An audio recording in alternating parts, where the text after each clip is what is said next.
चलिए बेटा, बेटा लास्ट क्लास में हमने हमारा लास्ट टॉपिक स्टार्ट करा था, दैट इज बिजनेस एनवायरनमेंट। सीमे वालों के साथ तुम्हारे साथ तो फर्स्ट है बेटा। बिजनेस एनवायरनमेंट टॉपिक की बात करें, बहुत ही सिंपल सा चैप्टर है। जल्दी से मैं इसे रिकॉल करवाता हूं हमने जो जो करा, और उसके बाद मैं डिस्कशन स्टार्ट करूंगा आगे का, ठीक है। मोस्ट प्रोबेबली कोशिश रहेगी जय भाई आज हमें चैप्टर निपटा दे, ठीक है ना। चलो भाई, अब सर सबसे पहले बेटा हमने चार्ल्स डार्विन की डार्विन थ्योरी देखी थी। डार्विन भैया ने क्या बोला था? डार्विन भैया ने बोला था कि भैया सर्वाइव वो करेगा जो चेंज को अडॉप्ट करेगा। सर्वाइव कौन करेगा? जो स्ट्रॉन्गेस्ट है, इंटेलिजेंट है, डजंट मैटर। आपको एनवायरनमेंट को चेंज देखना है और उस चेंज के अकॉर्डिंगली आपको अडॉप्ट करना है, अडॉप्ट करना है। क्लियर?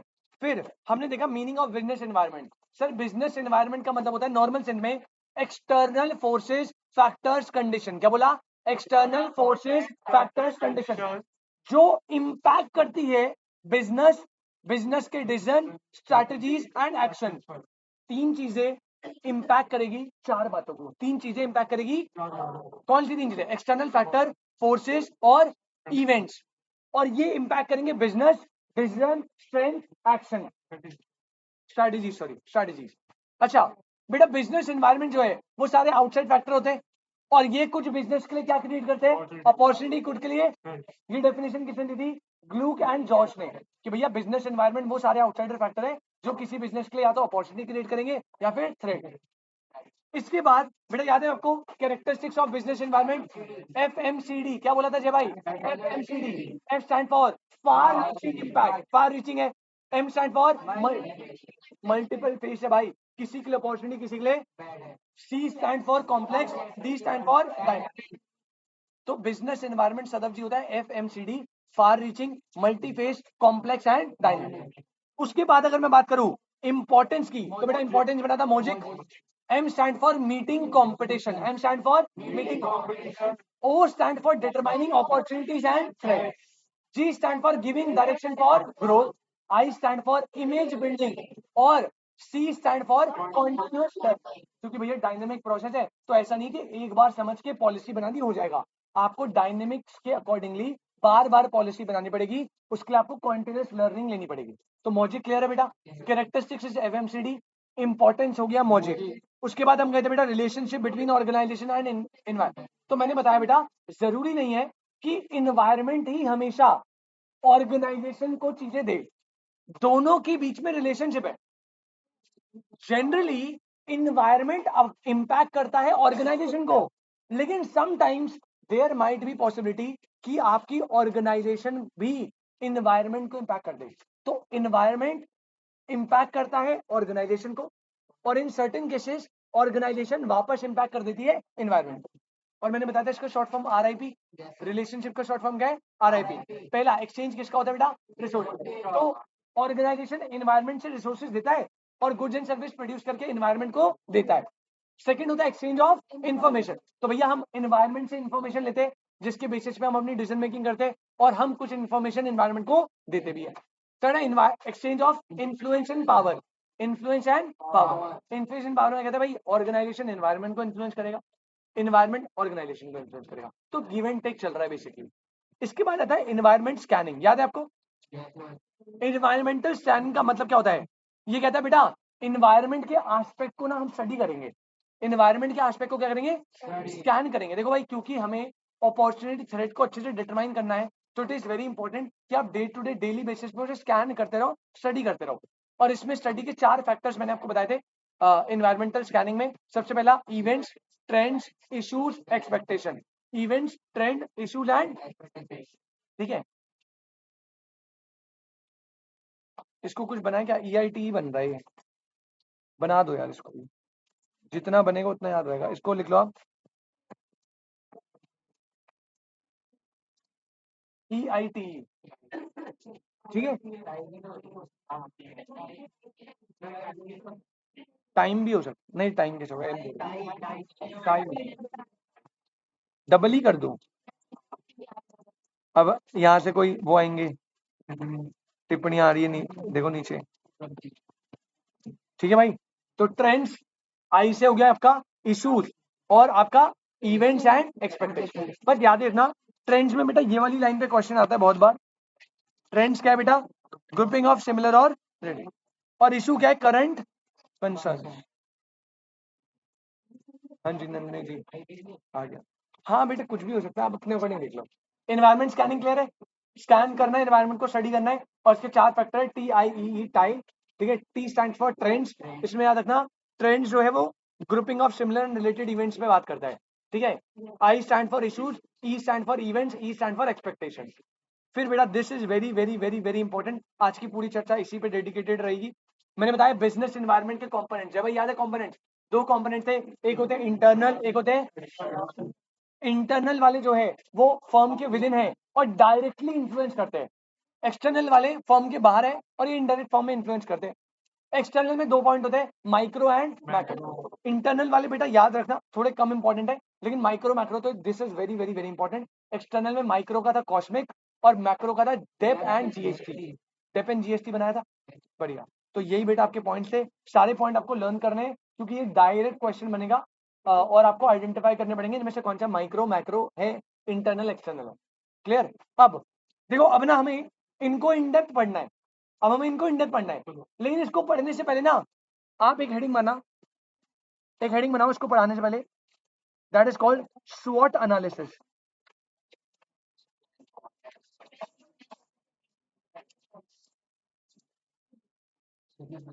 बीएसटी में पढ़ा हुआ है आपने? स्वॉट एनालिसिस अगर आपको याद है बहुत अच्छी बात है, नहीं है मैं बता रहा हूँ, कोई दिक्कत नहीं। स्वॉट एनालिसिस वही वही। अब जरा आराम से बेटा शांति से देखना, होता क्या है इसको जब भी हम बनाते हैं ना, अभी आप नोट मत करना, इसको ना हम 4 पार्ट्स में डिवाइड करते हैं। अभी आप प्लीज नोट मत करना, अदरवाइज गड़बड़ हो जाएगी आपके साथ। ठीक है, मुझे ना इसमें डेफिनेशन में लिखवानी है इसी बॉक्स में, तो मैं बताता हूँ कैसे वर्क करेगा। देखो मैं तो इसको साइज चेंज कर लूंगा, आप कर नहीं पाओगे तो गड़बड़ ना हो, तभी प्लीज आप थोड़ी देर रुक जाओ।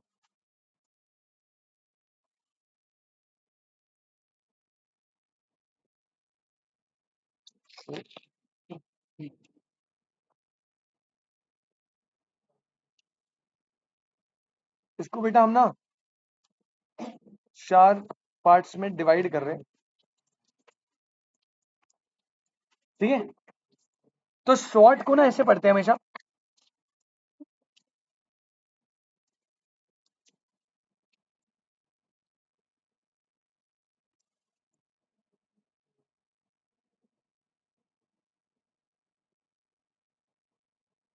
ठीक है। अब ये शॉर्ट एनालिसिस होता क्या है बेटा, यहां पे ना ये जो एस है, एस होता है आपका, ऐसे नहीं, एस होता है यूजिंग स्ट्रेंथ्स, डब्ल्यू में आपको क्या करना है, minimising weakness, capitalising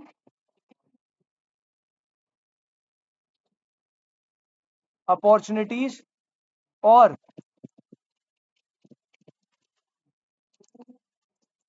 neutralising threat. बेटा प्लीज वर्ड क्लियर रखना,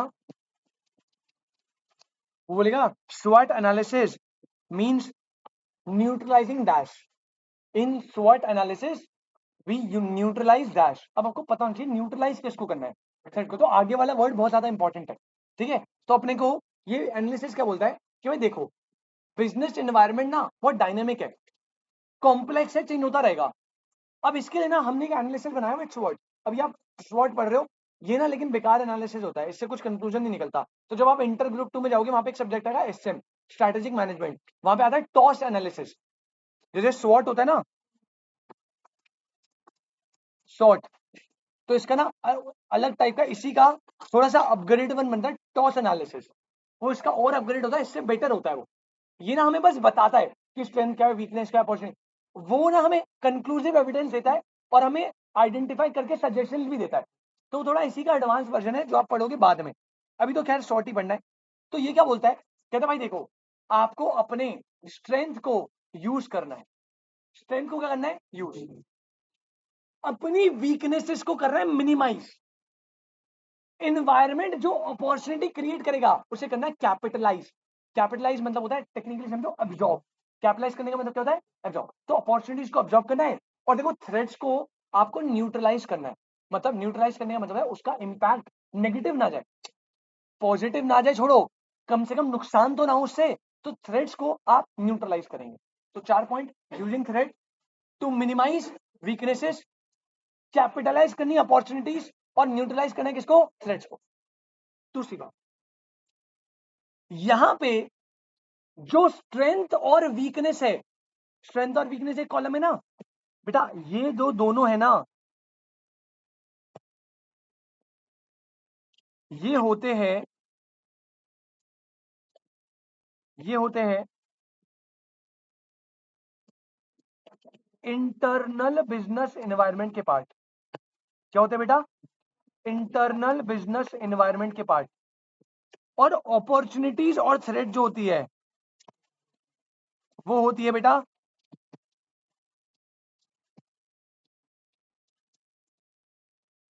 एक्सटर्नल बिजनेस एनवायरनमेंट। भाई समझो ना यार, आपकी कंपनी की स्ट्रेंथ और वीकनेस ये तो आपका इंटरनल मैटर है ना।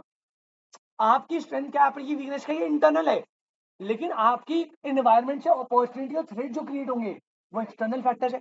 जैसे कोविड-19 का आना, वो क्या है? वो थ्रेट है किसी के लिए, किसी के लिए अपॉर्चुनिटी है, लेकिन वो क्या है? वो एक्सटर्नल फैक्टर है। ठीक है।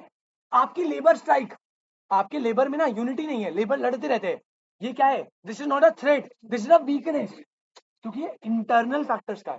बात समझ आती है? तो ये 4 बातें याद रखना, ये इंटरनल थे। अब आपकी मॉड्यूल में पता नहीं क्या क्यों करा हुआ है, मुझे नहीं पता। इन्हें ना उसने माइक्रो बोला हुआ है और इसे क्या बोला हुआ है बेटा? ये गलत है, ये गलत है, मैं पहले ही बता रहा हूँ गलत है।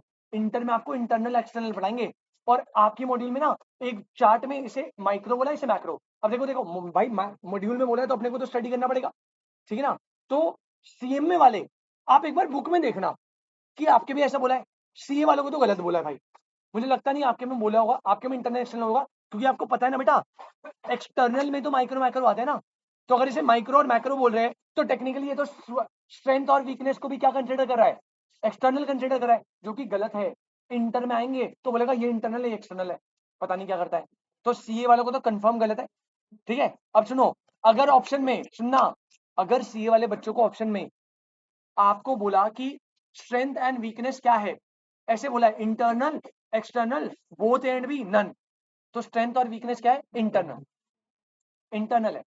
लेकिन अगर आपको क्वेश्चन बोला स्ट्रेंथ एंड वीकनेस क्या है, micro, macro, this and none of the above, तो ना भावनाओं में भय मत जाना कि इंटरनल था, तब आप माइक्रो में टिक लगा देना सीए वाले। और सीएमए वाले अभी तो आप इंटरनल एक्सटर्नल याद रखो। अगर आपकी बुक में भी गलती हो माइक्रो मैक्रो वाली तो बेटा फिर नीचे लिखना, क्योंकि मार्क्स ने इसके अकॉर्डिंग मिलेंगे। लेकिन आप बिल्कुल टेंशन में लेना, ऐसा कोई क्वेश्चन नहीं आएगा सीए में कि आपको इंटरनल भी दिया हो और माइक्रो भी दिया हो, ऐसा नहीं होगा। या तो इंटरनल एक्सटर्नल फॉर्म में दिया होगा या फिर माइक्रो मैक्रो फॉर्म में दिया होगा। नहीं आएगा, नहीं आएगा, आ ही नहीं सकता। ठीक है बेटा, कोई दिक्कत?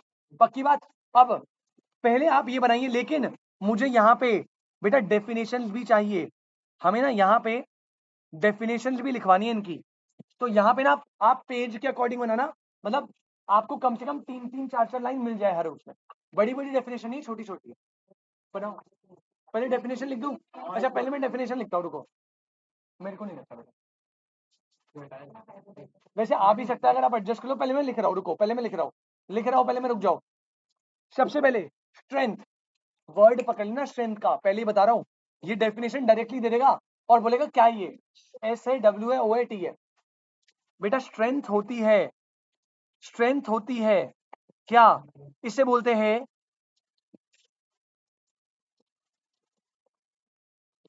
Inherent capacity, inherent capacity use to gain advantage over its competitor. बेटा क्या है? इनहेरेंट कैपेसिटी, या ना इनहेरेंट एडवांटेज भी बोल देते हैं डायरेक्टली। इनहेरेंट एडवांटेज, जिससे आपको क्या होगा? गेन। वर्ड पकड़ना इनहेरेंट, इनहेरेंट मतलब क्या होता है समझे हो? आपके अंदर की है, कहीं बाहर से नहीं है, कहीं बाहर फैक्टर नहीं आया, इनहेरेंट आपके अंदर ही है। और ये वो एडवांटेज है, ये वो चीज है जो आपको आपके कॉम्पिटिटर से क्या देती है, एडवांटेज। अगर मेरे इंप्लॉइज अच्छे हैं, फॉर एग्जाम्पल मान लीजिए बेटा आप ना, ये मैंने बहुत कंसिडर करा है, एक है रिलायंस डिजिटल और एक होता है बेटा विजय सेल्स, इलेक्ट्रॉनिक्स की कंपनी है, ठीक है। तो मेरे घर के पास ना दोनों है, लेकिन मैं कभी भी प्रोडक्ट लेने जाता हूँ ना, मैं सबसे पहले रिलायंस में जाता हूँ। वहां की कस्टमर सर्विस मुझे बहुत बढ़िया लगती है, उनके एम्प्लॉयज इतने बढ़िया, इतने फ्रेंडली है ना, मतलब बढ़िया बंदे हैं। तो मेरे को जब भी इलेक्ट्रॉनिक अप्लायंस लेना होता है ना, लैपटॉप या फोन या कुछ भी, तो मैं सबसे पहली प्रेफरेंस वहां जाता हूँ, अनलेस मुझे कोई बेटर डील प्राइसिंग की ना मिल रही हो बहुत एक्सट्रीम लेवल पे। विजय सेल्स के एम्प्लॉय मुझे अच्छे नहीं लगते, ऐसे नहीं, शक्ल अच्छी नहीं उनकी, ठीक ठाक है, लेकिन भाई पता नहीं अपने में खोए रहते हैं। मैं एक दिन अभी अभी रिसेंटली में साउंड बार लेने गया था, परसों नरसों, विजय सेल्स में। भाई मैं अंदर गया, वो मैच देख रहे भाई अपने टीवी में, और खड़े हो रखे तीनों, और एक एक कह रहा भाई तू जा कस्टमर, एक कह रहा तू जा। अबे ये कोई बिहेवियर थोड़ी है। फिर मैं गया, मैंने कहा भैया इधर आ जाओ, 1 मिनट मैच बाद में देख लेना। फिर वो आया, ये कोई बिहेवियर थोड़ी होता है। आप मैच देखने थोड़ी आए बेटा, आपकी आपका जॉब का टाइम है। अब मैं तुम्हें पढ़ाते हुए बोलूं बेटा 2 मिनट रुक जाओ मैच देख लूं पहले, अच्छा लगेगा आपको? तो ये बिहेवियर नहीं होना चाहिए ना। तो भाई अब देखो, मेरे एम्प्लॉय है ना, ये मेरा इनहेरेंट कैपेसिटी है, और ये मेरे लिए एडवांटेज क्रिएट करेगा मेरे कंपेटिटर के अगेंस्ट। उसकी क्या है, ये उसकी इनहेरेंट डिसएडवांटेज है। तो उसके लिए उसके एम्प्लॉय का वीक होना उसकी क्या बन जाएगी, वीकनेस। क्या बन जाएगी? तो वीकनेस को पता क्या बोला, वीकनेस को बोला इनहेरेंट लिमिटेशन। क्या बोला बेटा? इनहेरेंट, बस यही वर्ड पकड़ना है। ये होता है इनहेरेंट एडवांटेज जो आपको गेन देगा, और ये होता है इनहेरेंट लिमिटेशन जो आपको लॉस देगा। तो दिस इज इनहेरेंट, बस आप ये वर्ड रखोगे, आप मॉड्यूल के क्वेश्चन निपटाओगे, आपको दिखेगा, कोई दिक्कत वाली बात नहीं है। इनहेरेंट लिमिटेशन, और एक और वर्ड यूज करते हैं कॉन्स्ट्रेंट, और 90% जानता है कि इसी वर्ड से आएगा। कॉन्स्ट्रेंट मतलब होता है रुकावट या दबाव डालना, ऐसा कुछ होता है, बट यहाँ पे रुकावट मतलब है। इनहेरेंट लिमिटेशन है इनहेरेंट कॉन्स्ट्रेंट, जो क्या होता है, विच क्रिएट डिसएडवांटेज। बेटा क्या क्रिएट करता है? Disadvantage। अच्छा, क्योंकि ये दोनों इंटरनल है, क्योंकि ये दोनों इंटरनल है बेटा, तभी वर्ड क्या था, इनहेरेंट, आपका अपना है। लेकिन जब आप अपॉर्चुनिटी और थ्रेट में जाते हो ना, तो पता है वर्ड क्या यूज करता है, अपॉर्चुनिटी को कहता है, opportunity is a favourable condition. क्या है बेटा? ये आपकी इनहेरेंट नहीं है, ये तो इन्वायरमेंट में ऐसी कंडीशन आ गई जो आपके फेवर में चल रही है। जैसे कोविड का आना, सैनिटाइजर के लिए क्या था, favourable condition. Hospitality hotel industry का क्या था, अनफेवरेबल कंडीशन। तो दिस इज नॉट इनहेरेंट, ये इन्वायरमेंट में चेंज आने से आपके फेवर या अनफेवर में। तो these are favourable condition in the organisation environment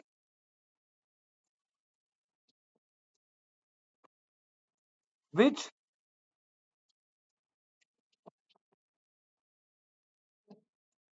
strengthen it.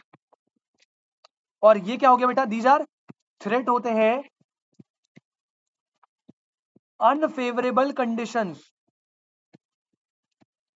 Unfavourable condition in the environment which create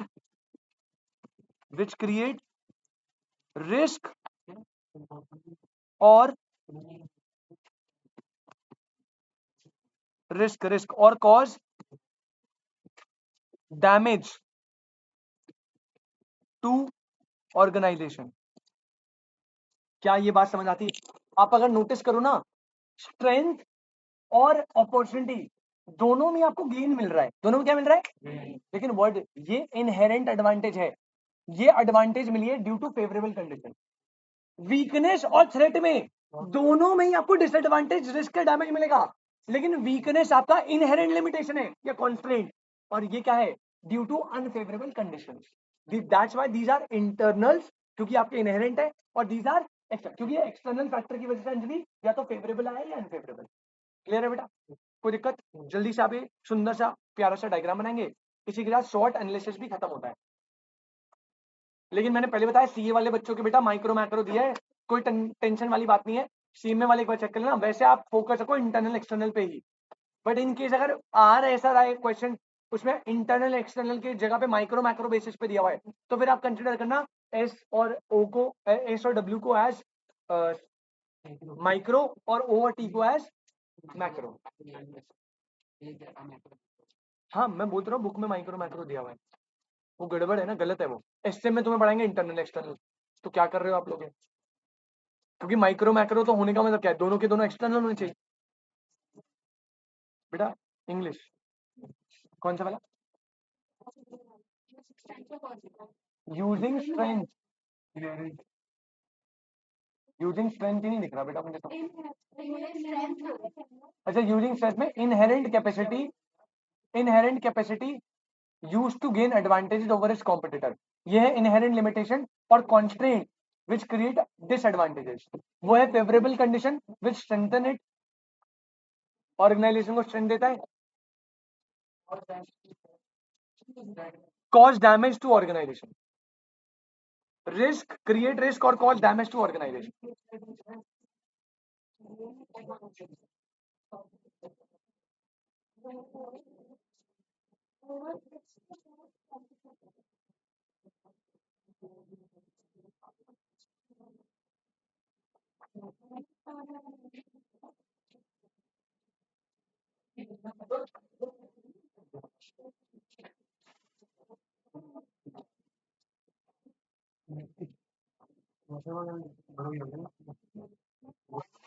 अब आए बस माइक्रो मैक्रो एलिमेंट्स पे, cause damage to organisation.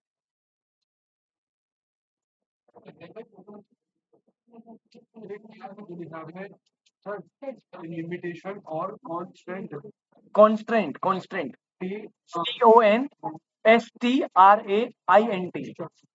Constraint रुकावट, रोकना, टू स्टॉप, दबाव, ऐसी चीजें। आपने पढ़ा नहीं agreement in constant of trade?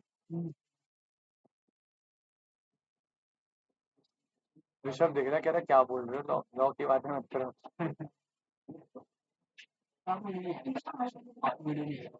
भाई नवंबर 17 नवंबर को पेपर खत्म है, उसके बाद ही आएंगी जो आएंगी वीडियो। 17 नवंबर को इंटर का पेपर लास्ट है मेरा, FMECO का, उनका पेपर दिलवा के उनकी मैराथन चल रही है, उसके बाद इंटर में भाई मेरा सब्जेक्ट नहीं है भाई। नवंबर 17 नवंबर के बाद 18 से चेक कर लियो भाई तू, सारे कंपनी लॉ सब, LLP क्या। अबे 17 को रात को नहीं, 18 ऑनवर्ड से चेक कर। 17 को पहले जाऊंगा जिम में, माथा टेक के आऊंगा, उसके बाद थोड़े ऐसे नहीं, फोटो वोटो देखा तुमने, फोटो डालते भाई पहले कुछ बन जाओ, फिर फोटो डाल दी तो तुम जैसे बच्चे जान खा लेंगे मेरी।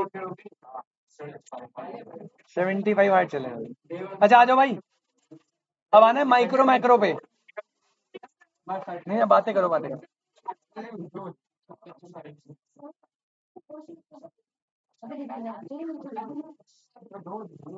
बेटा इंटरनल इन्वायरमेंट में जितना पढ़ा है उतना ही है, अब मैं एक्सटर्नल में जा रहा हूँ। एक्सटर्नल में मुझे डेप्थ में पढ़ाना है माइक्रो मैक्रो को।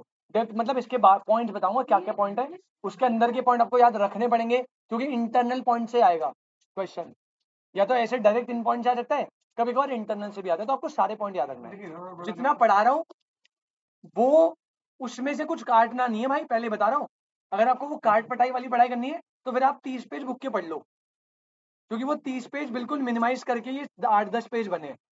तो अगर आप इसमें से भी कुछ कर दोगे कि ये तो सर ने छोड़ देते, इंपॉर्टेंट नहीं है, ये यहाँ पे मत करिएगा, क्योंकि सब कुछ एक एक बात जो लिखवाई जा रही है वो इंपॉर्टेंट है, इसलिए नोट्स में। अब ये स्वॉट एनालिसिस माइक्रो मैक्रो का ही पार्ट था, तभी करवा दिया। अब मैं माइक्रो एनवायरनमेंट में आ रहा हूँ बेटा, जिसकी शॉर्ट फॉर्म क्या थी, कॉस्मिक। तो आप पता है कैसे करना, आप हेडिंग डालो माइक्रो एनवायरनमेंट। हाँ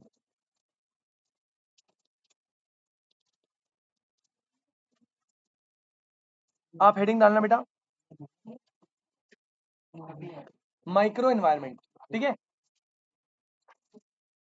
और बेटा माइक्रो एनवायरनमेंट में अपने को पढ़ना है कॉस्मिक, तो ऐसे लिख लो, लाइन छोड़ के लिखना, एक एक लाइन छोड़ के।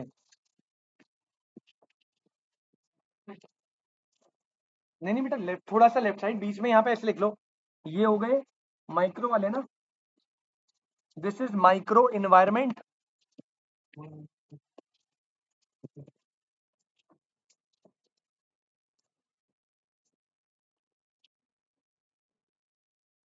बेटा माइक्रो इन्वायरमेंट में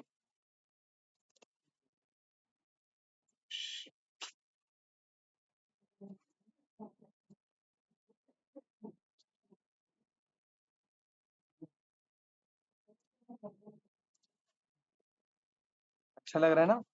ऐसा लग ही नहीं होगा तुम पढ़ रहे हो। कितनी अच्छी बात है, कितने सुंदर सुंदर मौसम। नोट्स दे देना मुझे अपने, गीत और सिमरन। कॉस्मिक लिखो भाई। अब सर सी स्टैंड फॉर, बेटा सी स्टैंड फॉर यहाँ पे सबसे पहले था कस्टमर्स। हाँ अभी इनको ना थोड़ा और इलाबरेट करूंगा, एक एक लाइन बस। O is your organisation. S है बेटा सप्लायर। एम है मार्केट, और मार्केट को स्टार बना लेना, इससे क्वेश्चन आता है। इससे क्वेश्चन आया हुआ है 2-3 बार। मार्केट आई था हमारा शायद इंटरमीडिएरीज था क्या, एक बार चेक करना। इंटरमीडिएरीज और सी है कॉम्पिटिटर होगा लास्ट। ये क्या है बेटा, ये वो सारे फैक्टर्स है जो बिजनेस एनवायरनमेंट के एक्सटर्नल में आते हैं, लेकिन ये माइक्रो है। मतलब इनमें चेंज आने से ना, ऑब्वियसली है तो आपके ऑर्गेनाइजेशन के बाहर, लेकिन इनमें चेंज आएगा तो इसका ना इम्पैक्ट पूरी इकोनॉमी फेस नहीं करेगी, आपका फर्म या आपका ऑर्गेनाइजेशन फेस करेगा। भाई जैसे अगर मेरे सप्लायर ने प्राइसेस बढ़ाए तो इसका इम्पैक्ट क्या दूसरी इंडस्ट्री पे जाएगा, तो मेरे पे जाएगा। तो दीज आर एक्सटर्नल फैक्टर जो हमारी फर्म को वो करेंगे। इसके अलावा क्या थे एक्सटर्नल के मैक्रो। कनिका जी एक्सटर्नल के मैक्रो क्या थे, जीएसटी एंड डेप। क्या थे जीएसटी एंड डेप। अब उसमें जैसे जी था गवर्नमेंट। भाई जब गवर्नमेंट अपनी पॉलिसी को चेंज करेगी, फिस्कल या मॉनेटरी कोई भी पॉलिसी को चेंज करेगी, मान लो रेपो रेट बढ़ा दिया, सॉरी पॉलिटिकल, जीएसटी एंड डेप में पी जो था वो था पॉलिटिकल एंड लीगल। तो पॉलिटिकल में मान लीजिए गवर्नमेंट ने अपनी पॉलिसीज को चेंज कर दिया। बेटा गवर्नमेंट जब पॉलिसी को चेंज करेगी, मान लो उसने रेपो रेट बैंक रेट पढ़ते हो ना उसे बढ़ा दिया, तो बेटा उसका इम्पैक्ट तो पूरी इकोनॉमी एज अ होल पे पड़ेगा ना। एक्सटर्नल है और सारे बिजनेस को इम्पैक्ट कराए तो मैक्रो। एक्सटर्नल है, limited specific group of business को इम्पैक्ट कराए माइक्रो। जैसे हमारा कस्टमर, हमारी ऑर्गेनाइजेशन, हमारा सप्लायर, हमारी मार्केट में इम्पैक्ट होगा तो हमारी इंडस्ट्री पे इम्पैक्ट होगा ना, पूरी इंडस्ट्री पे तो नहीं होगा। क्लियर है? अब टायर के प्राइसेस बढ़ गए या रबर की शॉर्टेज हो गई तो उससे व्हीकल ऑटोमोबाइल इंडस्ट्री को इम्पैक्ट पड़ेगा, उससे टूथब्रश बनाने की इंडस्ट्री को इम्पैक्ट नहीं पड़ेगा। अब इसमें मीटिंग रिजॉइन करो बेटा पहले जल्दी। इसमें ना कुछ की पॉइंट्स है जो आपको याद रखने हैं कि कस्टमर में क्या क्या आएगा, मार्केट में क्या क्या आएगा, उससे क्वेश्चन बनता है। बेटा मीटिंग रिजॉइन करेंगे प्लीज।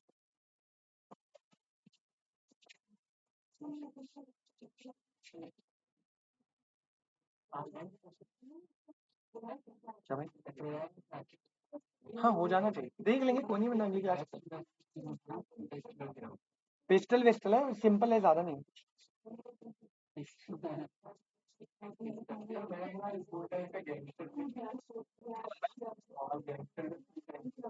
मैं गैंगस्टर? भाई मैं कभी लड़ाई नहीं करी भाई। नहीं नहीं भाई, मैं लड़ाई वड़ाई बहुत दूर। लड़ता नहीं था भाई, मैं मारता था बस। मैं कहाँ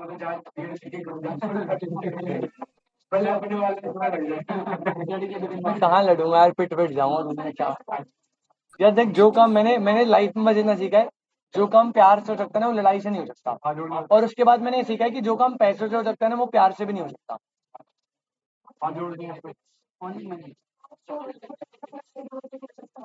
पैसे पैसे बोला, बेटा पैसे से हर काम हो जाता है, हर काम हो जाता है। इसको बताओ सब पैसा बहुत हो गया है। लड़की आ रही है पहले।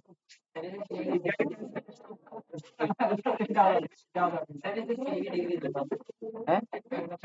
वो भी टेक्निकली देखो यार, उसमें भी कहीं ना कहीं पैसे रोल प्ले करते हैं।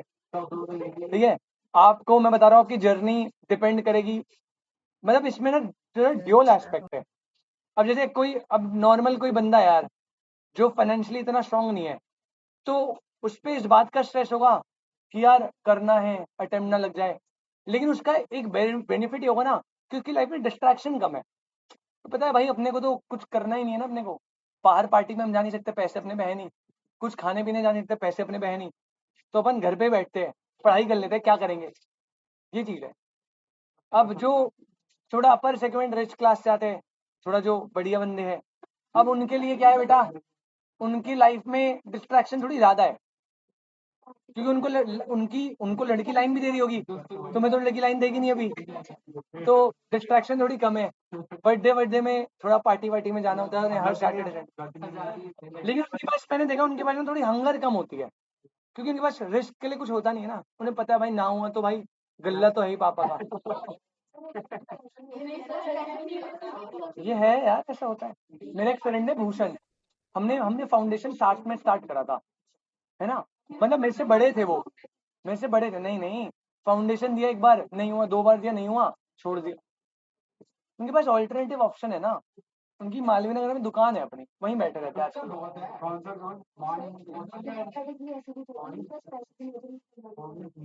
बेटा वो तो आपके पास तो जीवन का हक ही नहीं है बेटा, आप टकरे मान लो दीवारों में। आजा आ जाओ आ जाओ आ जाओ आ जाओ, सुनो सुनो सुनो बेटा, सी फॉर कस्टमर। अब ये देखो, इसमें बस कीवर्ड्स याद रखने, पूरे पूरे पेजेस पढ़ लो, आपको पढ़ना है। आपकी बुक में हर उसके, सी वाली बुक में, हर बुक में 4-4 5-5 लाइन दी हुई है, तुम्हें थोड़ी कम लाइन दी हुई है, ठीक है, लेकिन कुछ है नहीं, आप पढ़ के फालतू टाइम वेस्ट करोगे, पढ़ना है तो पढ़ लेना, कुछ बढ़िया समझ आए तो मुझे भी बता देना, जो कीवर्ड बता रहा हूँ क्वेश्चन उससे बनेंगे, कीवर्ड को पकड़ना प्लीज, कीवर्ड पे फोकस रखना, ये लर्न करना पड़ेगा। मैं क्वेश्चन बताऊंगा अब इससे कैसे मार्केट से क्वेश्चन आता है, इससे 3-4 बार आया हुआ है। कस्टमर को बनना मतलब आपको सर क्या करवा रहे हो आप, one who pays to acquire the product, बेटा one who pays to acquire the product को अक्वायर करने के लिए जो व्यक्ति पे करेगा वो कौन है, कस्टमर। इंटरनल सॉरी एक्सटर्नल है, माइक्रो में आता है। सेकंड बेटा ऑर्गेनाइजेशन, सेकंड क्या है बेटा, ऑर्गेनाइजेशन में कह रहा भैया consist of owners, BOD, board of directors, employees, KMP, key managerial person. जब आप इंटर की लॉ पढ़ोगे आपको शब्द दिखेगा, BOD is board of director, अगर आपको नहीं पता आप लिख लो, KMP is key managerial person. जैसे जैसे टाटा इंडस्ट्रीज में Ratan Tata sir is the key managerial person, वो सीईओ CFO नहीं है, टाटा का सीईओ, टाटा मोटर्स का, स्टील का कोई और है, लेकिन वो की मैनेजेरियल पर्सन है, मतलब जिनकी बात बीओडी कभी टालेगा नहीं। अब सुनो, क्या आपके अपॉर्चुनिटी, स्ट्रेंथ, वीकनेस, थ्रेट, ये आपके बीओडी पे डिपेंड नहीं करते भाई। आपको पता है, अगर अगर आज मैं एक बिजनेस स्टार्ट कर रहा हूं और मैंने एज बीओडी मैंने बोला रतन टाटा सर खाली तो बैठो आजकल, तो कुछ कर नहीं रहे आप, आ जाओ जरा सीईओ बन जाओ मेरी कंपनी के।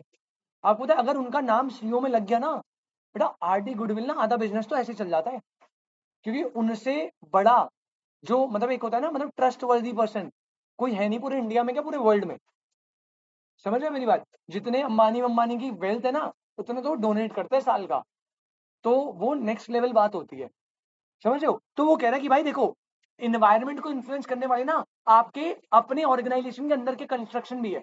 आप बीओडी किसे बना रहे हो, अब मान लो मैंने किसी फ्रॉड बंदे को बीओडी बना लिया, क्या वो मेरी वीकनेस नहीं रहेगी, वीकनेस होगी भाई, कोई ट्रस्ट ही नहीं करेगा। अभी एक बैंक है IDFC first bank, IDFC first bank बहुत धूम मचा रहा है, पता है क्यों बेटा, उसमें ना जो उसके चेयरमैन है, उसके चेयरमैन की भी केस स्टडी पढ़ना, उस बंदे ने आईसीआईसीआई बैंक है ना, उनका एक्स चेयरमैन है वो, जो आईडीएफसी में अभी चेयरमैन है, ठीक है, एस से नाम है, श्री पता नहीं कुछ नाम है, एस से नाम है, मुझे याद नहीं आ रहा। आईसीआईसी बैंक जब बिल्कुल नीचे था ना, उसको उसने 1000 करोड़ की वैल्यूएशन पे लेकर आए थे, फिर उन्होंने छोड़ दिया था चेयरमैन का पोजीशन, और अब आईडीएफसी बैंक जो है उनमें उसने ऑफर करा कि भाई आप हमारे बन जाओ चेयरमैन, और हम थोड़ा ग्रो करना चाहते हैं। तो आजकल बड़ा मस्त चल रहा है बैंक, बहुत अच्छे से ग्रो कर रहा है, इसके फंडामेंटल्स वगैरह देखो आप, इसके ऑफर्स, क्रेडिट कार्ड बहुत अच्छे से चल रहे हैं। तो क्यों, क्योंकि ऑर्गेनाइजेशन स्ट्रॉन्ग है, बीओडी स्ट्रॉन्ग है। अगर आप बोर्ड ऑफ डायरेक्टर्स को वीक रखोगे, भाई वो डिसीजन मेकिंग ही नहीं कर पा रहा, खुद ही डरा हुआ है, तो भाई वो तो आपके लिए वीकनेस क्रिएट कर देगा ना, समझ रहे हो। डिसीजन मेकिंग स्ट्रॉन्ग होनी चाहिए, अटल होनी चाहिए। जैसे मोदी जी है, मोदी जी फेमस अपनी डिसीजन मेकिंग के लिए, इनसे पहले जो पीएम थे वो इतनी जल्दी डिसीजन मेकिंग कर नहीं पाते थे, इनकी डिसीजन मेकिंग ना स्ट्रॉन्ग है बहुत, ऐसे लोग होंगे तो स्ट्रेंथ रहेगी। कोई डिसीजन मेकिंग, हम जैसे टेक्निकली वैसे तो देखो ऐसा है नहीं, बट जब मनमोहन सिंह जी थे वो one of the best finance minister थे पूरे इंडिया में ऑल टाइम, लेकिन जब वो पीएम बने ना तो वो डिसीजन मेकिंग कर नहीं पा रहे थे। क्यों? क्योंकि आपको पता था उनके पीछे कोई और है। टेक्निकली तो वो थे बट पीछे कोई और डिसीजन मेकिंग इन्फ्लुएंस कर रहा था। तो जब डिसीजन मेकिंग स्ट्रांग नहीं होगी भाई, वीकनेस आएगी ना कंट्री के। ये चीज है। हाँ वो बोलते नहीं थे ना बेटा ज्यादा, बट फाइनेंस मिनिस्टर बेस्ट थे वो इंडिया के। सोनिया गांधी जी थे। आ जाओ बेटा, सप्लायर। सप्लायर क्या है? सप्लायर कह रहे सप्लायर कैसे? कह रहे supplier with their bargaining power affect cost structure. मानते हो नहीं मानते बेटा? अगर सप्लायर का बार्गेनिंग पावर स्ट्रांग है तो वो हमारी कॉस्टिंग को इन्फ्लुएंस नहीं कर सकता। भाई वो कह रहा है नहीं नहीं भाई मैं तो सामान इतने का ही बेचूंगा। अब मुझे रॉ मटेरियल अगर महंगा मिलेगा तो मुझे प्राइस भी क्या रखना पड़ेगा? महंगा। तो मुझे अपने कॉम्पिटिटर से एक वीकनेस मिल गई, है ना? और अगर वो मेरा सप्लायर बहुत अच्छा है और वो मुझे कम कॉस्ट पे दे रहा है तो मेरा भी तो कॉस्ट स्ट्रक्चर कम ही रहेगा। मुझे अपने उससे एक स्ट्रेंथ मिल गई कि भाई मेरा कॉस्ट जो है कम रहेगा तो प्राइस भी मैं क्या रख सकता हूँ? कम, मार्केट के कंपैरेटिवली। तो सप्लायर इन्फ्लुएंस करता है। और क्या बेटा एनवायरमेंट में? अगला है market. This is important. Sorry, cost structure. Market में लिखना, यही वर्ड पे आएगा, यही वर्ड पे। Price sensitivity. प्राइस सेंसिटिविटी कहेगा प्राइस सेंसिटिविटी कौन सा बिजनेस एनवायरनमेंट का कंपोनेंट है? तो बेटा याद रखना ना ना, हाँ मार्केट का। किसका बेटा? माइक्रो मैक्रो नहीं देगा, वो इंटरनल देगा। Supplier, market, customer, organisation. तो आपको देखना प्राइस सेंसिटिविटी किसमें आता है? मार्केट। प्राइस सेंसिटिविटी कॉमा, एक और वर्ड है बेटा मार्केट मेच्योरिटी, या है कॉस्ट स्ट्रक्चर। अब आपके दिमाग में कंफ्यूजन ही आएगा कि सर कॉस्ट स्ट्रक्चर तो ऊपर भी था, लेकिन बेटा जब वो वाला ऊपर वाला आएगा ना तो वहां क्लियरली लिखा होगा सप्लाई का बार्गेनिंग पावर इफेक्ट करेगा कॉस्ट स्ट्रक्चर को। और यहाँ पे सिर्फ कॉस्ट स्ट्रक्चर बोले तो कौन सा पॉइंट है? कह रहा भाई देखो इस ये पॉइंट क्या बोलता हूँ, कहता है मार्केट में ना, मार्केट आपकी कितनी मैच्योर है, कैसे कॉस्टिंग रख रही है, प्राइस कितना सेंसिटिव है। सेंसिटिव मतलब इलास्टिसिटी अगर बहुत ज्यादा है तो आप प्राइस थोड़ा भी कम करोगे तो बेटा डिमांड में बहुत ज्यादा इंपैक्ट पड़ेगा। लेकिन अगर इलास्टिसिटी बहुत कम है तो आप ज्यादा प्राइस भी बढ़ाओगे तो ज्यादा इंपैक्ट नहीं पड़ेगा। कह रहा आपकी मार्केट कैसी है उस पे भी आपके बिजनेस डिसीजन और एनवायरमेंट इंपैक्ट करेंगे। अगला इंटरमीडियरीज, ये कौन है सर? लिखो one who, one who act as a, यही यही लाइन उठा के दे देगा पर, one who act as a bridge between the manufacturer and the marketer. Marketer मतलब रिटेलर की बात कर रहा है जो मार्केट में बेचेगा। तो ये इन दोनों के बीच का क्या है? ब्रिज। ठीक है, लाइंस प्लीज हाईलाइट करके रखिए। आप पढ़ोगे पूरे पैराग्राफ में पढ़ लेना, क्वेश्चन इन्हीं कीवर्ड से बनेगा, मैं पहले ही क्लियर बता रहा हूं आपको। लास्ट आ गया बेटा कॉम्पिटिटर्स। तो कह रहा भैया ये भी माइक्रो एनवायरमेंट में आएंगे। और कॉम्पिटिटर्स क्या है बेटा? Other entities. ये क्या है बेटा? Other entities that compete for resources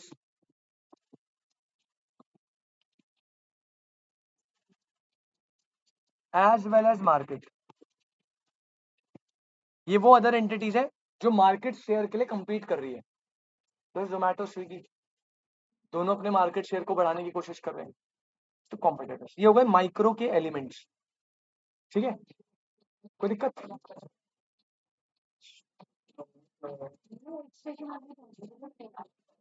next आओ मैक्रो एनवायरनमेंट, लेकिन मैक्रो को थोड़ा हम अलग तरीके से करेंगे। एक मिनट, तुम्हारी बुक का पीडीएफ निकाल दूंगा।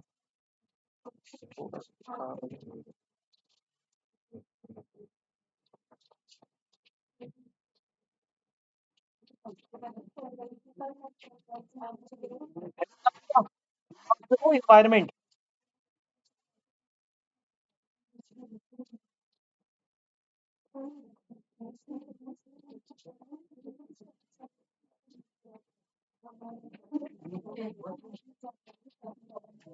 हाँ। Last वाली तो ऐसे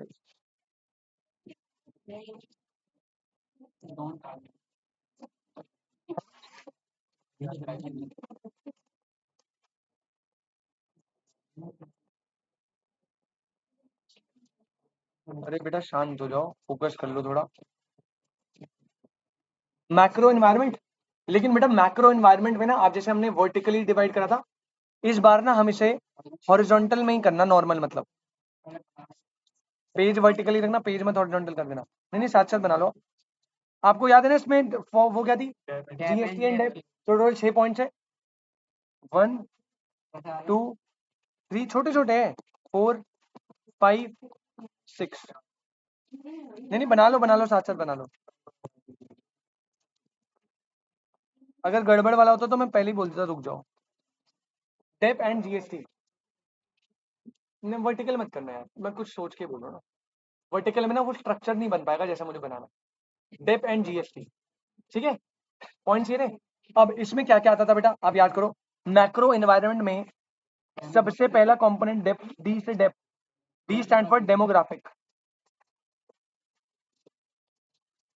डेमोग्राफिक। ई से बेटा था इकोनॉमिक, पी से था political and legal, political and legal मामला। जी ग्लोबल सोशो कल्चरल, इससे क्या था चेक कर, सोशो कल्चरल था ना, सोशो कल्चरल। और 6 क्या था बेटा, टेक्नोलॉजी। कोई दिक्कत बेटा। अब देखते हैं बेटा मैक्रो एनवायरनमेंट के पॉइंट्स।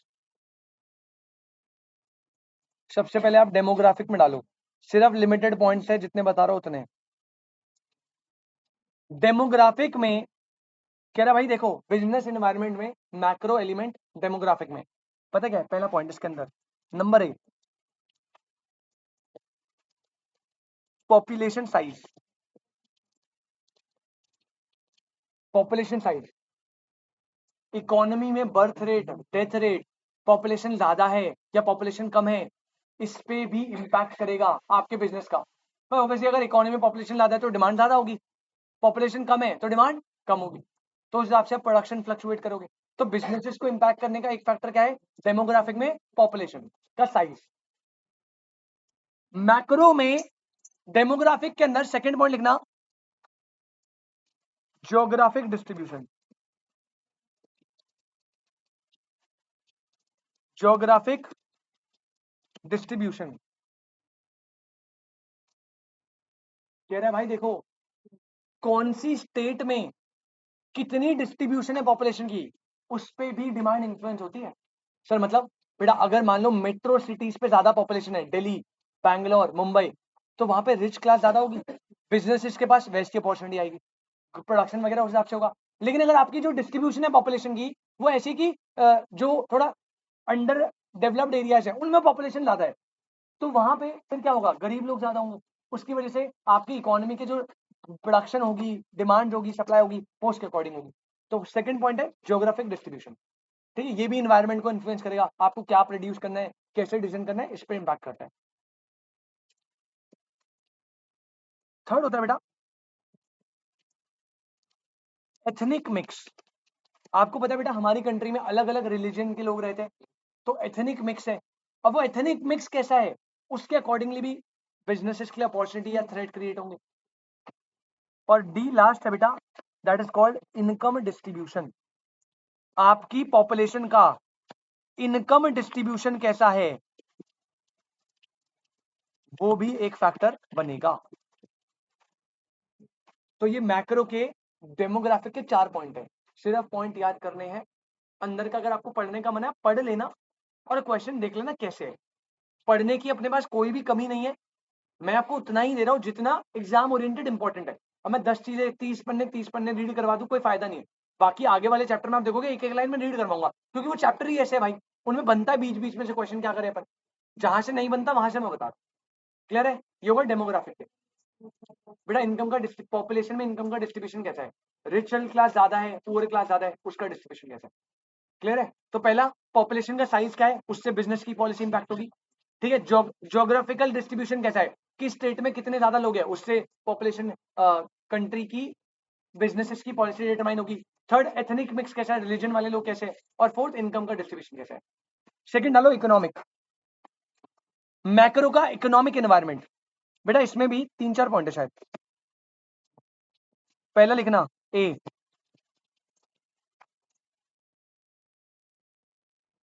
Economic system.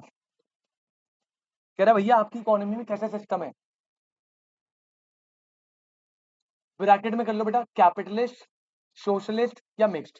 जय भाई आपने अभी नहीं पढ़ा ना, इवनिंग बैच में फर्स्ट चैप्टर नहीं पढ़ा है ना मैंने। बेटा 3 टाइप की इकोनॉमी होती है, अभी इको में आएगा। अगर आपकी इकोनॉमी कैपिटलिस्ट है, कैपिटलिस्ट होती है जो प्रॉफिट पे फोकस करती है, किस पे फोकस करती है, सोशलिस्ट होती है जो किस पे फोकस करती है, वेलफेयर पे, और मिक्स दोनों पे। तो कह रहा है आपका इकोनॉमिक सिस्टम कैसा है, उसके हिसाब से पॉलिसी आएंगी। भाई बिजनेसेस की अपॉर्चुनिटी थ्रेड उस पर भी तो डिपेंड करेगी ना। बी पॉइंट लिखना बेटा इकोनॉमिक सिस्टम के बाद,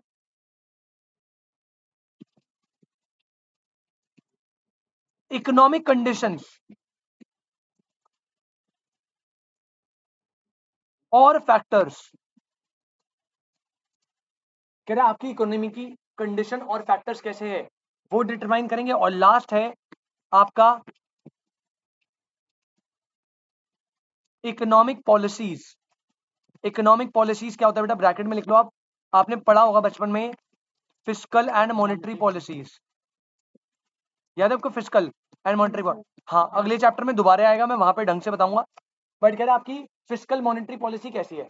याद है मॉनेटरी पॉलिसी आप 12th में पढ़ते थे, तुम लोग पढ़ोगे मेरे साथ बैंकिंग में, जो सेंट्रल बैंक बनाता था, जिसमें 2 इंस्ट्रूमेंट होते थे, quantitative qualitative, CRR SLR repo rate bank rate. तो भाई आपकी इकोनॉमी का मॉनेटरी सिस्टम कैसा है, मॉनेटरी पॉलिसी कैसी है, उस पर डिपेंड करेगा। अगर सेंट्रल बैंक ज्यादा मनी सप्लाई बढ़ा के रखेगा तो बिजनेसेस ग्रो करेंगे क्योंकि ज्यादा डिमांड होगी। अगर सेंट्रल बैंक मनी सप्लाई को कम रखेगा तो डिमांड लोग कम करेंगे, बिजनेसेस कम ग्रो कर पाएंगे। तो ये इकोनॉमी में हो गया। ठीक है बेटा, मैक्रो एलिमेंट चल रहे हैं, मैक्रो एनवायरनमेंट में 2 बता दिए, पहला डेमोग्राफिक, सेकंड क्या है इकोनॉमिक। बेटा थर्ड आओ political and legal. Political and legal में, पॉलिटिकल एंड लीगल में नंबर 1 बेटा यहाँ पे गवर्नमेंट आती है।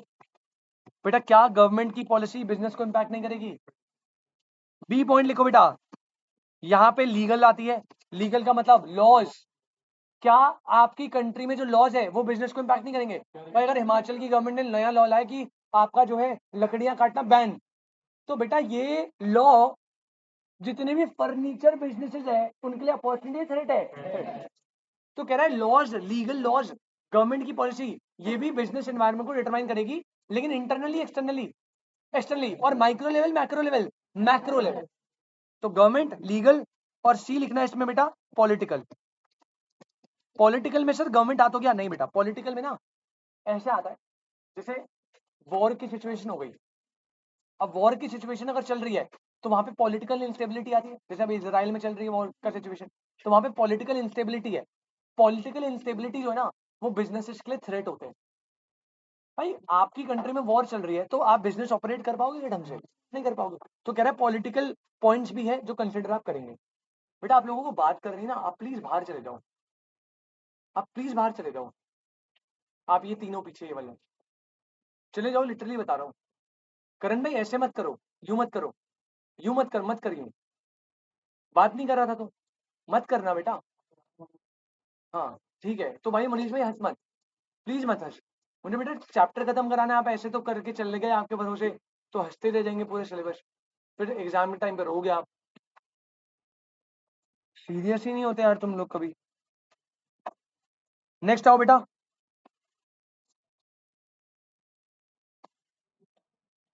खत्म है भाई, बस खत्म। ये तीनों में कुछ नहीं, ये तीनों के एक पैराग्राफ रीड कर लेना। ग्लोबल में कह रहा है इंटरनेशनल पॉलिसीज भी बिजनेस को इम्पैक्ट करेगी। सोशो कल्चर में कहता है आपकी सोसाइटी कैसी है, कल्चर कैसा है वो इम्पैक्ट करेगा। और टेक्नोलॉजी में कह रहा है कि टेक्नोलॉजी के चेंजेस, इनोवेशन, उनसे भी बिजनेस डिपेंड होगा। मेन क्वेश्चन 3 से ही आएगा, बाकी पीछे के 3 में कुछ नहीं है, एक एक पैरा आप देख लीजिएगा। ठीक है, देखोगे भी नहीं काम चल जाएगा, इतना ही। ये हो गए मैक्रो। तो these are micro element, these are macro element. कोई दिक्कत? अब आ जाओ। क्या बेटा, आगे बढ़े? चलो भाई, लास्ट सेकंड लास्ट हेडिंग आ गई चैप्टर की। हमने अपने कंपोनेंट्स भी डन कर लिए बेटा। मैं पहले बता, दिस इज वेरी इंपॉर्टेंट, आप प्लीज देख लो। इसमें 4 कंपोनेंट है, पहला पूरी लिस्ट, फिर मैंने स्वॉट एनालिसिस बताया, फिर माइक्रो के और फिर मैक्रो के।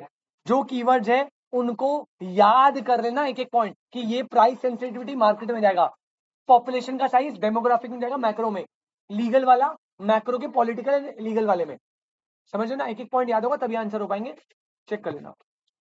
सेकंड लास्ट टॉपिक, अगेन ये हमने पहले भी करा हुआ है, बस थोड़ा सा आपके तो जब चैप्टर स्टार्ट हुआ था तो मैंने जॉश वाली डेफिनेशन में लिखवाए थे सम फैक्टर्स, है ना। मैंने बोला था बाद में पेस्टल एनालिसिस में आएगा ये। तो बेटा अब एक ना नया, जैसे स्वॉट एनालिसिस होता है ना, वैसे एक और एनालिसिस होता है जिसे बोलते हैं pastel analysis. This is very important, इससे बहुत बार क्वेश्चन आया पेस्टल एनालिसिस से, तो आप प्लीज इसको इंपॉर्टेंट मार्क करके चलना। हेडिंग डालो बेटा।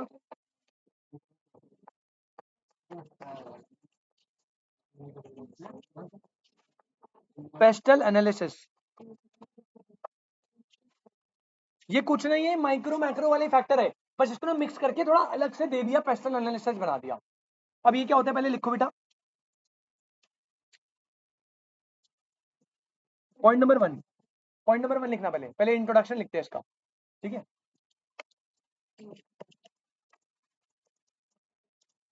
द टर्म, सारे कैपिटल में लिखना, pastel analysis, the term pastel analysis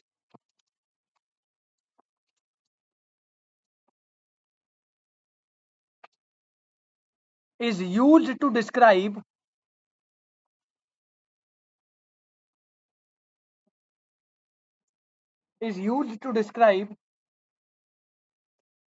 a framework for analysis of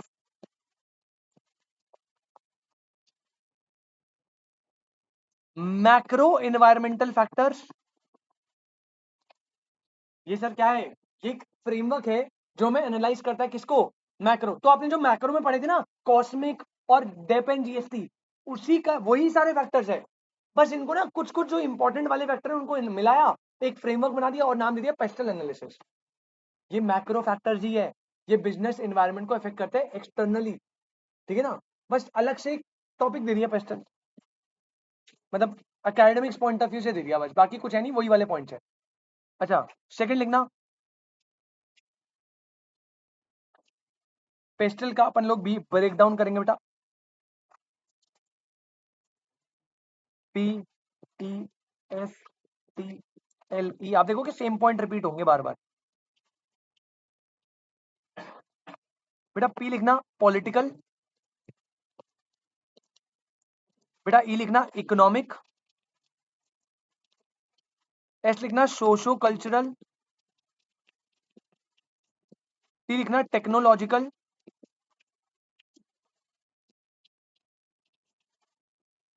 L लिखना लीगल। वहां पे ना पॉलिटिकल एंड लीगल को एक कर दिया था इन्होंने, अलग करवाए। और ई लिखना बेटा इन्वायरमेंटल।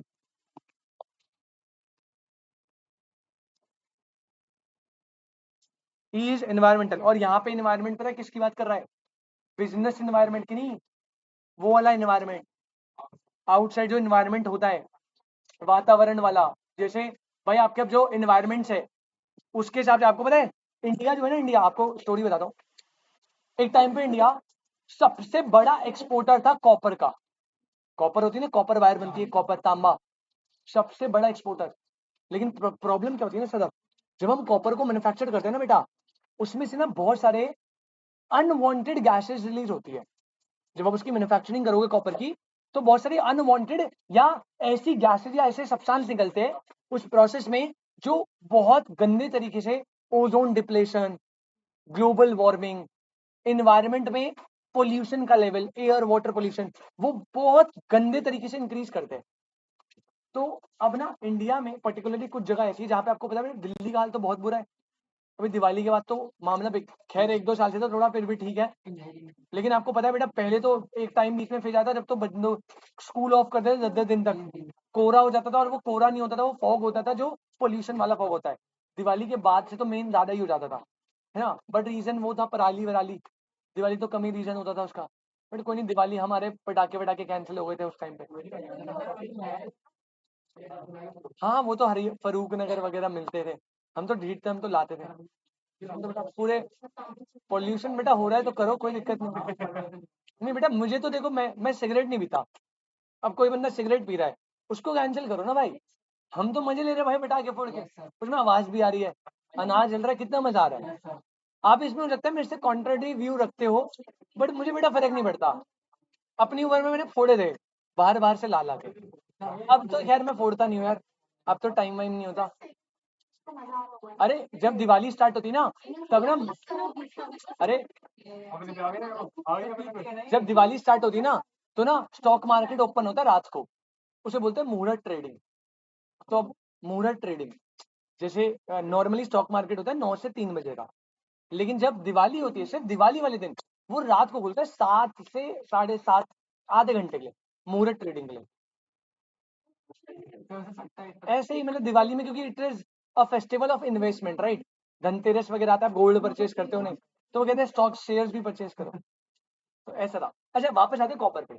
अब कॉपर जो है इंडिया टॉप ऐसा प्लेयर था जो एक्सपोर्ट करता था बाहर, लेकिन ना इंडिया की बैंड बज गई इन्वायरमेंटल मामले में, इंडिया में पॉल्यूशन ज्यादा होने लग गया, भाई अपन लोग टेंशन में आ गए कि भाई पॉल्यूशन को कंट्रोल कैसे करें उस टाइम पे।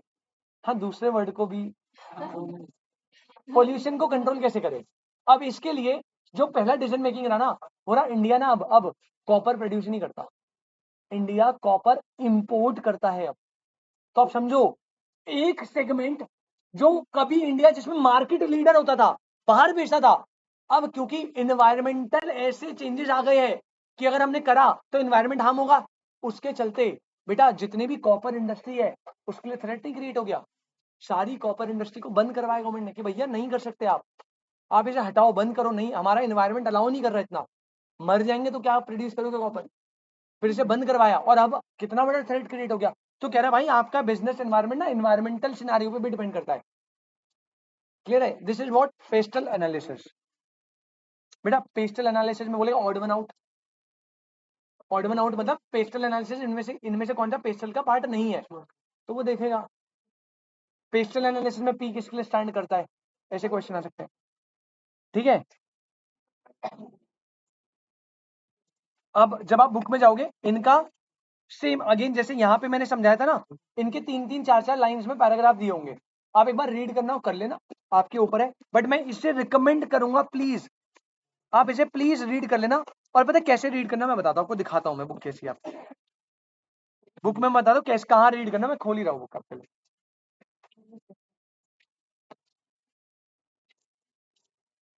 अरे बीसी के कहाँ से आएगी,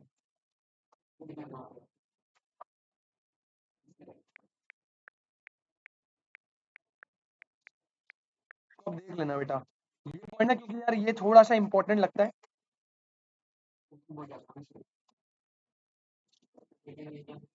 हाँ 1 मिनट दे दे बस, इनको दिखा दो बेटा, आप इसकी बुक में जाएंगे। अरे यार वापस किस में चला गया, हाँ मैं गलती से बेटा स्टडी मटेरियल बीसी के, बेटा ये चैप्टर है बिजनेस एनवायरनमेंट, आ जाओ बेटा।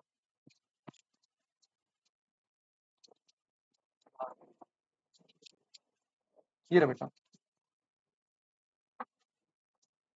जब आप इसे बुक में देखोगे बस आपको यही पढ़ना है। ये रहा बेटा पेस्टल एनालिसिस, ये 6 के 6 पॉइंट दिए हुए, और यहाँ पे ना इसको एक्सप्लेन करा हुआ है, लेकिन इससे बेटर है आप ये पढ़ लो, ये दिख रहा है पेस्टल मैट्रिक्स। अब ये कह रहा है पॉलिटिकल में क्या आएगा, political stability, political principles and ideologies, culture and future taxation policies, regulatory bodies, government policies, government term and changes, thrust areas of political leaders. हाँ बेटा मीटिंग रिजॉइन कर लो यार पहले प्लीज जल्दी से, थैंक यू दुर्वांश भाई। सिमरन तो वेट कर रही थी मीटिंग खत्म हो, 9 मिनट का ब्रेक मिले अपने को।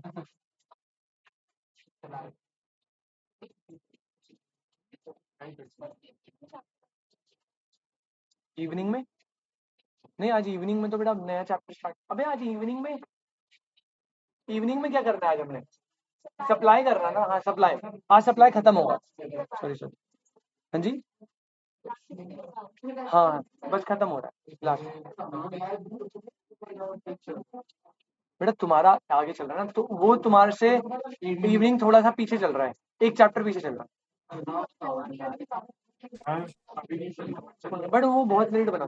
अच्छा सुनो सुनो, बस आपको ना ये वाला पेज दिख रहा है, ये 6 मैं रिकमेंड करूंगा ये पढ़ लेना एक बार, ये पढ़ लेना। वैसे अगर आप देखो ना तो आप यार इनके सब कंपोनेंट्स पढ़ के समझ नहीं आ रहा आपको। जैसे लीगल है तो आप देखो business and corporate laws, employment law, competition law, health and safety, international trade, facility law और रीजनल लेजिस्लेशन। लेजिस्लेशन मतलब ही लॉ होता है। एनवायरमेंटल को देखो तो टेक्निकली अगर आप देखोगे ना, थोड़ा सा स्मार्ट वर्क करोगे आप, याद करने का वैसे रिक्वायरमेंट नहीं है, ऑप्शन देख के समझ सकते हो आप। लेकिन मैं रिकमेंड करूंगा कि pastel analysis is very important, तो आप इसको थोड़ा सा एक रीड देना, और अगर नोट करने का मन हो तो नोट कर लेना। मैं रिकमेंड नहीं करूंगा नोट करना, रीड देना मैं बिल्कुल नोट करूंगा, वो आप 100% करिएगा। चलिए आगे आते हैं, लास्ट टॉपिक पेस्टल एनालिसिस के बाद।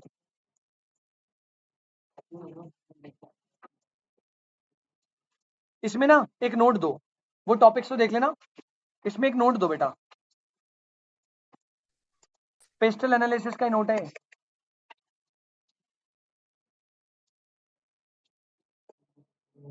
चलो चलो बस हिम्मत बनाए रखो, बस हो गया खत्म।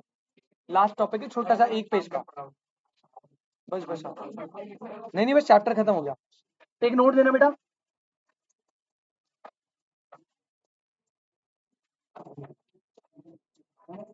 The difference between SWOT and pestle analysis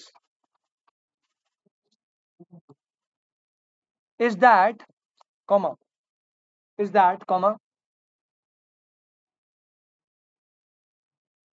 पहले को शॉर्ट के लिए, SWOT analysis, SWOT analysis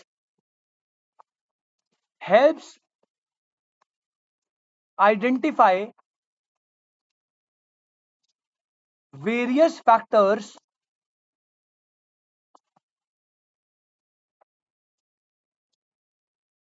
from the entire business environment, various factors from the entire business environment, comma, wherein strength and weakness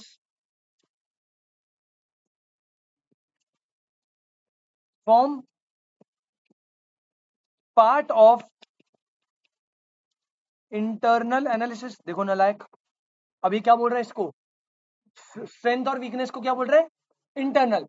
ऊपर जब आप SWOT वाले टेबल पे जाओगे ना सीए फाउंडेशन की बुक में, तो वो बोलेगा माइक्रो, मैंने बोला था ना गड़बड़ है इसमें, इंटरनल ही होता है।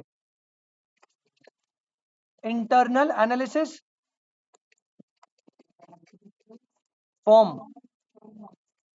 form part of internal analysis, and opportunities and threat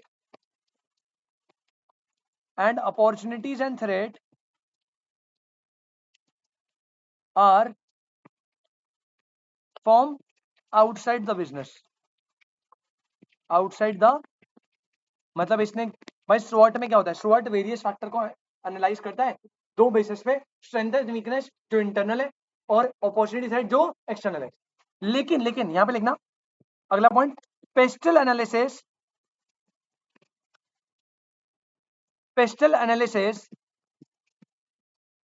focuses only on the external macro environment. बेटा प्लीज एक बार चेक कर लो, SWOT जो था वो इंटरनल एक्सटर्नल दोनों को डील करता है, लेकिन पेस्टल में जो मैंने बताए ये मैक्रो वाले सिर्फ एक्सटर्नल के कौन से हैं? क्या इसमें कॉस्मिक का कोई एलिमेंट है? इसमें सिर्फ जीएसटी इन डेप वाले एलिमेंट है, मैक्रो वाले ना सारे इसमें, ये सिर्फ मैक्रो एलिमेंट्स की स्टडी है पेस्टल एनालिसिस। और स्वॉट जो है वो स्ट्रेंथ, अपॉर्चुनिटी, वीकनेस, थ्रेट सब बताता है, internal as well as strength and weakness for internal and strength, opportunity, threat is for external. बस। तो PESTLE analysis focus only on the external macro environment analysis. और लास्ट में conclusion क्या दोगे? There, last में कंक्लूजन देना, there SWOT therefore is much broader than PESTLE analysis. बस मुझे यही बताना था बेटा, और इसी लाइन को ना प्लीज हाईलाइट करके लिख लो, क्योंकि जो ये वाली जो लाइन है ना, बस इसी से आपका कंक्लूजन बन रहा है। SWOT therefore is much broader than PESTLE analysis. SWOT ज्यादा ब्रॉडर है एज कंपेयर टू, जय भाई क्लियर है ना? क्योंकि SWOT में इंटरनल एक्सटर्नल दोनों आ रहे हैं, लेकिन पेस्टल में क्या आते हैं? सिर्फ एक्सटर्नल के, वो भी कौन से? मैक्रो। मैक्रो एक्सटर्नल के कौन से? सिर्फ SWOT ब्रॉडर देन पेस्टल। कोई दिक्कत? पक्की बात? बस लास्ट हेडिंग बेटा ये खत्म हो गया आपका। फिर से रिपीट कराओ, एलिमेंट्स कंपोनेंट देखे हमने, SWOT के माइक्रो मैक्रो सारे, पेस्टल देख लिया, दोनों को कंपेयर कर लिया। अब लास्ट हेडिंग आपकी बच गई, जो इतनी इंपॉर्टेंट नहीं है आपकी बुक में, लास्ट टॉपिक है, इतना इंपॉर्टेंट नहीं है लेकिन भाई कुछ भी आ सकता है। लास्ट लिख लो बेटा, strategic response, strategic response to the environment. अरे भूमिका जी, अब हमने एनवायरमेंट पढ़ लिया, माइक्रो मैक्रो इंटरनल सब पढ़ लिए, अब हमें एनवायरमेंट के रिस्पॉन्स में रिस्पॉन्स जो है वो स्ट्रैटेजिकली देना भी तो पड़ेगा। यार आप एनवायरमेंट को स्टडी करके करोगे क्या? अगर कोई थ्रेट आ रहा है तो उसको रिस्पॉन्ड करना है ना, मेन काम तो यही था कि भाई ताकि हम आइडेंटिफाई करें टाइमली और उसको रिस्पॉन्ड कर पाए। तो हम देखना कि रिस्पॉन्स कैसे करते हैं। तो strategic response to the environment, कह रहा है एनवायरमेंट का स्ट्रैटेजिक रिस्पॉन्स कैसे करना है।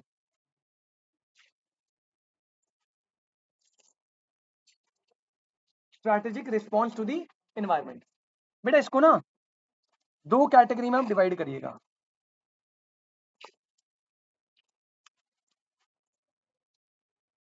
एक होती है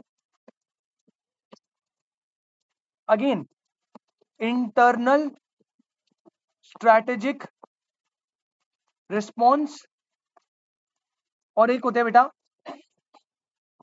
इसका नाम याद रखना, होलिस्टिक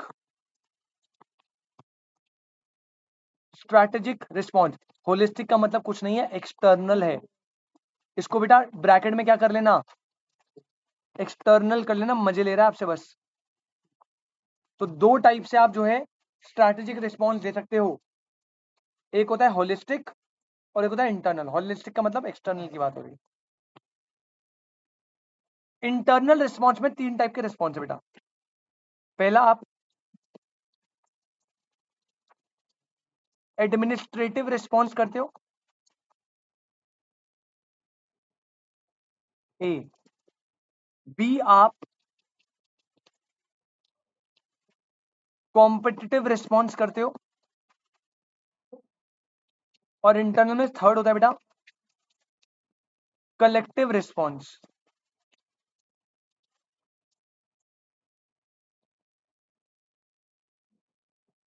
शॉर्ट फॉर्म बनाना एसीसी, एसीसी सीमेंट है ना, बस वही शॉर्ट फॉर्म बेटा। रिस्पॉन्स इंटरनल में कितने टाइप के होते हैं? तीन। संचित भाई, एक तो एडमिनिस्ट्रेटिव, कॉम्पिटिटिव और कलेक्टिव। लेकिन जब आप हॉलिस्टिक या एक्सटर्नल में जाते हो, यहां पे भी तीन टाइप के रिस्पॉन्स है। पहला होता है लीस्ट रेजिस्टेंस। पहला रिस्पॉन्स, आपने एनवायरनमेंट को स्टडी करा, पहला रिस्पॉन्स एक्सटर्नल में क्या था? Least resistance. थर्ड होता है, सेकंड होता है बेटा प्रोसीड विद कॉशन, ये थर्ड सेकंड रिस्पॉन्स। और थर्ड रिस्पॉन्स होता है बेटा डायनेमिक रिस्पॉन्स।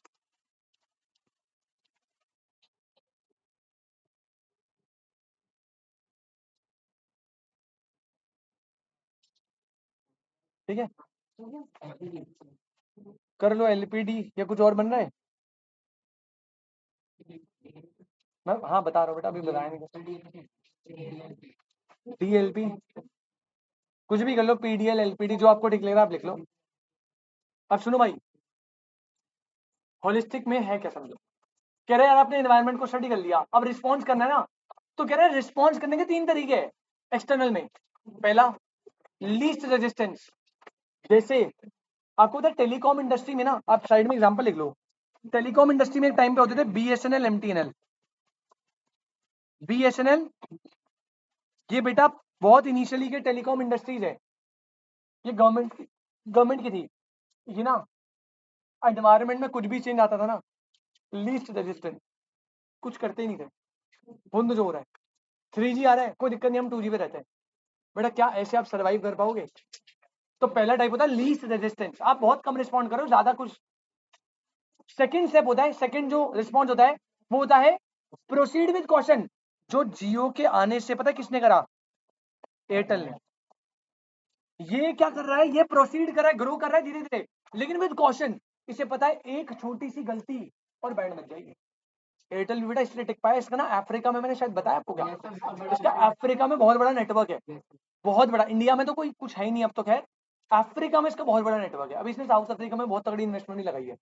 तो अफ्रीका के नेटवर्क से ना इसके बहुत रिजर्व्स पड़े थे, तो जियो के आने से लॉस हुआ, तो इसके पास इतना रिजर्व था कि ये लॉस में चलाता रहा।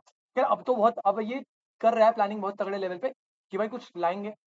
अब देखते हैं जो भी है। तो ये सेकंड कैटेगरी होती है, आप प्रोसीड करोगे लेकिन कैसे, कॉशन के साथ, सावधानी के साथ। और थर्ड होता है बेटा जियो। भाई एनवायरनमेंट में चेंज आए ना, हम एनवायरनमेंट को ही चेंज कर देंगे।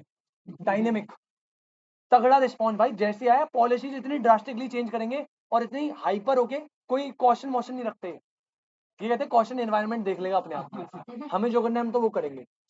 ठीक है, तो टेलीकॉम में मैंने तीनों के एग्जांपल दिए। जब भी एनवायरनमेंट में चेंज आया तो रिस्पॉन्स करने के 3 तरीके होलिस्टिक में। या तो आप क्या करो, लीस्ट रेजिस्टेंस बन जाओ, रिस्पॉन्ड ही मत करो, या फिर प्रोसीड करो लेकिन कॉशन के साथ, जो एयरटेल करता है। और डायनेमिक। क्लियर है बेटा, इसी के साथ आपका चैप्टर होता है समाप्त। कौन से वाले, इंटरनल वाले। यार एडमिनिस्ट्रेटिव रिपोर्ट ना, ये रिस्पॉन्स करते हैं BOD, board of director administrative, बैठेंगे चर्चा करेंगे फिर रिस्पॉन्स करेंगे। कॉम्पिटिटिव रिस्पॉन्स मतलब आपके कॉम्पिटिटर ने जो रिस्पॉन्स करा हम भी ये कर देंगे, जियो ने प्राइस कम करा हम भी प्राइस कम कर देंगे। ये इंटरनल होते हैं। कलेक्टिव वाले जो कार्टेल फॉर्मेशन होती थी, मिल बांट के सारे मिल जाएंगे। जैसे वोडाफोन और आइडिया ने क्या करा, उसने कलेक्टिव रिस्पॉन्स करा। बेटा बिजनेस एनवायरनमेंट होता है खत्म। अब सुनो आपका होमवर्क, आपकी मॉड्यूल में इसके 50 क्वेश्चन है।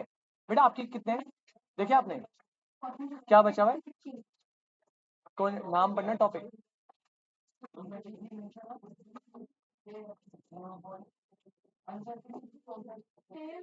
रुक जा, चल 1 मिनट रुक, मुझे सुनाई नहीं दे रहा, रुक जा फिर 1 मिनट। बेटा आपका जो होमवर्क है ना, आपका जो होमवर्क है वो ये है कि आपको 50 क्वेश्चन निकालने हैं बढ़िया करके। पहले नोट्स अच्छे से पढ़ो, फिर आराम से 50 क्वेश्चन सॉल्व करो। CMA वाले बेटा आप अपनी बुक के करेंगे, अगर आपको कम लगे तो इनकी बुक के कर लेना, ठीक है, क्योंकि बिजनेस एनवायरनमेंट सिंपल है। अगली क्लास में बेटा आपके, बेटा आप लोगों का अगले संडे मनी इन बैंकिंग की क्लास होगी, ये जो कमिंग संडे नहीं आ रहा है। और बेटा आप लोगों की परसों मिलेंगे, टॉपिक रहेगा सिर्फ CA वालों को आना है। BCK के 4 चैप्टर करने थे, 1 डन हो गया। अगली क्लास BCK की बुक लेके आना, स्टिकी नोट्स, हाइलाइटर और पेन लेकर आना, पहले ही बता रहा हूँ, चौड़े वाले हाँ बस।